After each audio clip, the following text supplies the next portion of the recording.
At that time, I was very young, and lived on the 5th floor of a typical old building. This was a working class community, usually very quiet.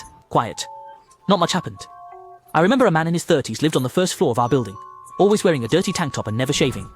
Every time I passed by his window, he would jump out of his chair, and for no reason, scream at me through the window, cursing terribly, looking furious, with gestures like he was enraged. Each time it scared me stiff, seeing him glaring with bulging eyes and pounding his chest like a madman. I was afraid he would come out and attack me. I couldn't handle him. I don't understand.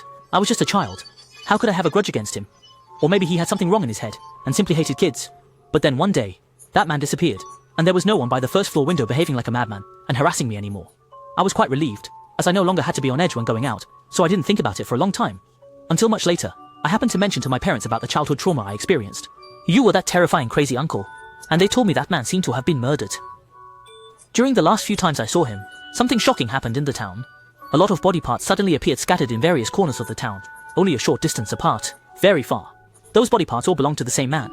It was the irritable uncle who lived downstairs. Later, the case was investigated and concluded.